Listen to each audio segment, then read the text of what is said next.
इंतहाई खुशगवार मौसम है। बारिश, ये जो कालीन बिछा हुआ है ना, अल्लाह ने बिछाया हुआ है, इस पे मैं नंगे पाँव चलता हूँ।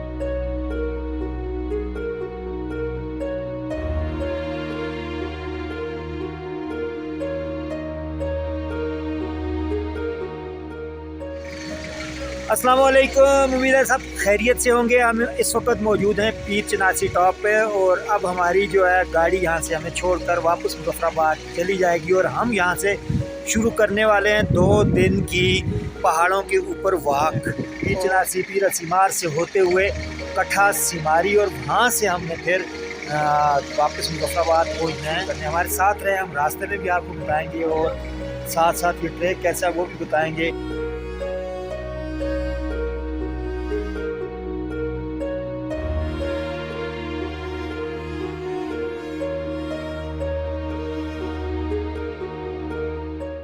ये मेरे सामने जो पहाड़ है, गंजा पहाड़, वादी नीलम और वादी कुटला के दरमियान, इस पर आज रात जो है ताज़ा बर्फ़ पड़ी है और ये आपको बर्फ़ नज़र आ रही होगी। ये बर्फ़बारी जो है वो अब शुरू हो गई है। ये पैगाम है मौसम सरमा की आमद का। जिस ट्रैक पे हम सफ़र कर रहे हैं, आप देख रहे हैं ये जंगल भी है यहाँ पर।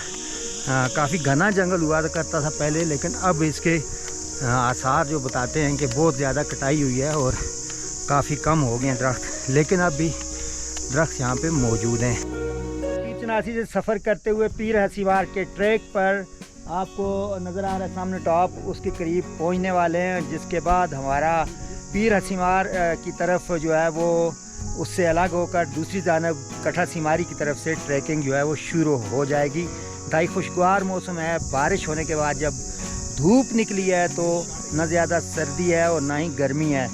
कुदरती कालीन सरसब्ज़ व शादाब, जिस पे जो है वो नंगे पाँव चलने का इंसान का दिल करता है और इंतहाई सुकून मिलता है जब इस सब्ज़े पे अगर आप नंगे पाँव चलें तो आप जो है बिल्कुल फ्रेश हो जाते हैं। और हकीम कहते हैं कि आँखों की जो बीनाई है उसको तेज़ करने के लिए सुबह के टाइम शबनम जब इस घास पे पड़ती है तो उस पे अगर आप पैदल नंगे पाँव चलें तो आपकी आंखों की बीनाई तेज़ होती है और ये खूबसूरत कालीन पहाड़ों पे ताहद निगाह आपको नज़र आएगी। ये देखें ना भाई, कैसे सितारे हैं। सुकून मिलता है जब पैदल चल के आप इस कालीन पे पहुंचते हैं और यकीन ना आए तो कभी आप ज़रूर ये तजर्बा करके देखें। तो अगर आपको सुकून मिला तो यकीनन आप मुझे याद करेंगे अपनी दुआओं में। जूँ जूँ मौसम सरमा की आमद हो रही है, बकरवाल ख़ानदान जो है वो अपने माल मवेशी घोड़ों के हमरा वापस अपने इलाकों की जानब, गर्म इलाकों की जानब जा रहे हैं। ये जैसे आप देख रहे हैं ये घोड़े आपको नज़र आ रहे होंगे, इन पे सामान लादा हुआ है। ये मुख्तलिफ़ इलाकों से होते हुए ये गिलगित बल्तिस्तान के कारगिल और देवसाई मुख्तलिफ़ इलाकों में अपनी गर्मियों के औकात गुजारने के बाद अब वापस जा रहे हैं। मुड़ के असा जेलम खारी है। तो कितना टाइम आंदे जुलदे लग जाता है? 2 महीने लग जाते एक तरफों जी। 2 महीने जुलदे हैं, 2 महीने आंदे जी। तो मालियों तो आंदे हो जी।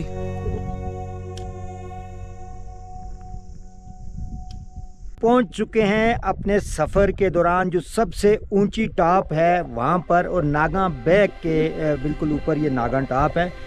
यहाँ से आप चारों तरफ जो व्यू कर सकते हैं, एक तरफ अगर आप देखें तो ये वादी जेलम के इलाके हैं, इसी तरह घूमते जाएं तो आगे आपको पीर चनासी नज़र आता है। यूँ घूमें तो ये जो सामने पहाड़ हैं वो मकड़ा पहाड़ नज़र आता है, शोगरां के इलाके पीछे इसके हैं, और इसी तरह ये इलाके सामने वादी कोटला, मछियारा नेशनल पार्क। व्यू घूमते जाएं, ये आगे वादी नीलम के इलाके आ जाते हैं। सामने आपको चुंज पहाड़ी भी नज़र आती है, इसी तरह श्रीसंगड़ पास नज़र आता है जो कि वादी नीलम को देवलिया से मिलाता है। इसी तरह यूँ घूमते जाएं तो आपको शमशबरी नज़र आती है और मुख्तलिफ पहाड़ नज़र आते हैं जो कि इस वक्त बादलों की वजह से छुपे हुए नज़र नहीं आ रहे।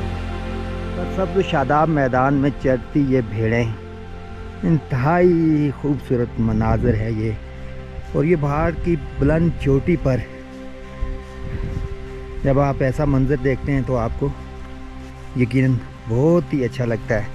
ये देखेंगे भेड़ें किस तरह जो है वो कुदरती तौर पे उगा घास जो है वो चर के अपना पेट पाल रही हैं।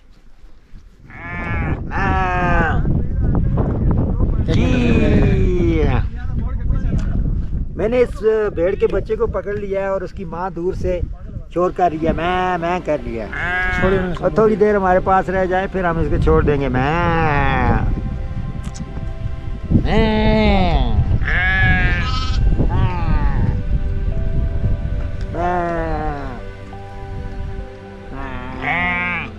अब मैं इसको छोड़ने लगा। अपनी माँ के पास पहुंच गया मैं। हम पहुंच चुके हैं उस जगह पे जहां आज रात हमने क़याम करना है और हमारा खाना जो है वो भी आ चुका है, बल्कि कई लोगों ने खा लिया है। तो यहाँ देखें ये सब लोग बैठे हैं। दो नौजवान जो है आबद और ताबीर जो है वो खाना लेके आए हैं। अगर आप खाने को देखें तो ऑर्गेनिक फूड है सारा, देसी जो मुकामी सतह पे तैयार होता है। खट्टा साग है, देसी घी है, फलियाँ हैं और मकई की और जो है गंदम की रोटी है और लस्सी है। और ये सब जो है यहाँ ऑर्गेनिक फूड जो कि वादी सिमारी से आया है वो हमने खाया और यकीन करें बहुत ही ज़्यादा जो है वो टेस्टी था, लजीज था। टॉप से नीचे जंगल की तरफ हमारी रवानगी शुरू हो गई। अब हम जंगल के रास्ते जो है अपनी मंजिल मकसूद की जानब रवान दवा हैं और रात का क़याम हमने जो है वो करना है। आरजी बस्ती जो गर्मियों की जिसको बैग कहते हैं वहाँ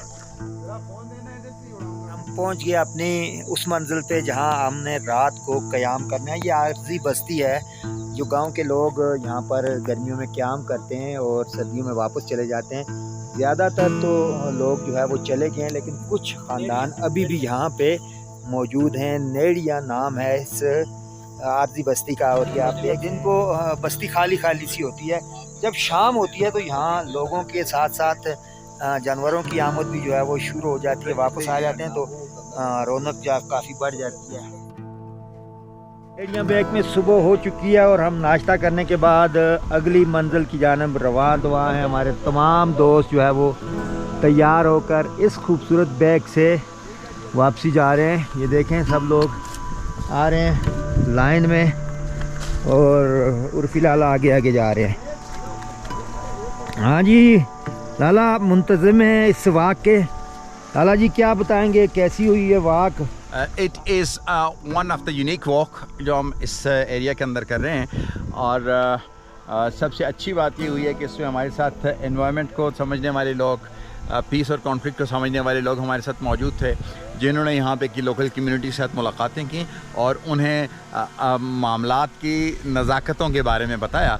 और बहर सूरत अभी हम चल रहे हैं आगे और एक कम्युनिटी भी है, उससे भी हमारी मुलाकात होगी और देखते हैं आगे क्या होता है। अब हम पहुँच गए हैं मूरी बैग में और मूरी बैग जो है वो मुकम्मली वीरान है। यहाँ से जो लोग हैं वो चले गए हैं अपनी आरजी जो बस्ती है इसको खाली करने के बाद। और आसमीर साहब हैं, आसमीर साहब आएँ जी, आप बताएं कैसा रहा 2 दिन का ये टूर और कैसा लगा? क्योंकि आप तो हमेशा आते ही रहते हैं, इस दफ़ा के टूर की इनफरादियत क्या है? इस दफ़ा आपने तो रास्ते में क़याम भी करवा दिया लोगों को। जी बिल्कुल ऐसा ही है, बहुत शुक्रिया, बहुत अच्छा टूर था। और आज आप देखेंगे कि बारिश के बाद मौसम कितना अच्छा है और शूटिंग के लिए और देखने के लिए कितना बड़ा इलाका। आपको देखें वो पहाड़ देखें, वहाँ पे ग्लेशियर देखें, ये सारा इलाका उमूमी तौर पे आपको दिखाई नहीं देता, लेकिन आज आपको दिखाई दे रहा है। और नेड़िया हमने रात को स्टे किया, उन लोगों की मेहमान नवाजी से हम लुत्फ़अंदोज़ हुए। और सबसे जो इम्पॉर्टेंट बात है कि हम लोगों को इस जानिब राग़िब करना चाहते हैं कि वो माहौल दो सियाहत की तरफ आए। हमारा वापसी का सफ़र जारी है और ये जो आपको नज़र आ रही है एक वाटर पाउंड, ये बारिश का पानी जमा करने के लिए लोग खोद के बनाते हैं ज़मीन पे, ताकि माल मवेशियों के पानी के लिए जो है उनको मुश्किलात ना। हमारा सफ़र जो है वो सिमारी वैली से जो है शुरू हो गया है चंबा विलेज की तरफ और ये हमारी आखिरी डेस्टिनेशन होगी जिस ट्रैक पे अभी हम चल रहे हैं। ये ट्रैक बुनियादी तौर पे तारीख़ी ट्रैक है, डोगरा ट्रैक, जिसको सड़क भी कहते थे डोगरा की। और ये जो है काफ़ी लंबा ट्रैक है, वादी नीलम और वादी जेलम से होते हुए ये आगे फारोड कोटा और फिर वहाँ से आगे जम्मू और दीगर बड़े ट्रैक के साथ मिलता था। का सफ़र जो 2 दिन में हमने तय करना था वो तय कर लिया है। बुनियादी तौर पे इसका मकसद जो है वो वही था कि अमन और मौसमियाती तब्दीलियाँ और माहौलियात के हवाले से शऊर की बेदारी। हमारे सफ़र की सबसे खूबसूरत और सबसे आखिरी जो जगह है वो ये है, ये आबशार जो कि आपको नज़र आ रहा है, दूधिया कलर का बिल्कुल इसका पानी हज़ारों फुट जो है स्टेप बाय स्टेप आबशारों की शक्ल में बहता हुआ नीचे जा रहा है और बिल्कुल शफाफ पानी, और इसकी हवा जो है यहाँ खड़े हुए हैं तो सर्दी लग रही है। तो हमारे सब पार्टिसिपेंट जहाँ पे पहुँच चुके हैं, ये बैठे हैं, सब सिस्ता रहे हैं। आखिरकार हम पहुँच गए अपनी उस मंजिल पे जहाँ तक हमें पैदल चलना था। पीर चनासी से चंबा गांव तक आ गए हैं और चंबा गांव में अब हमारे लिए गाड़ी आ गई है जिस पे हम सवार होकर मुजफ्फराबाद जाएंगे। तो हमारे तमाम जो शुरका हैं वो आके वो गाड़ी में बैठ चुके हैं और अब हम रवाना हो रहे हैं। जितने भी देखने वाले हैं उनसे गुजारिश है कि हमारे इस वीडियो के कमेंट सेक्शन में जाकर ज़रूर अपने राय का इजहार करें कि उनको ये वीडियो कैसी लगी और हमारे लिए ये हौसला अफजाई का बायस होगी। इंशाल्लाह फिर मिलते हैं किसी नई जगह पर, किसी नए मौजू के साथ, किसी नई वीडियो में। तब तक के लिए इजाज़त दीजिए। अल्लाह हाफिज़।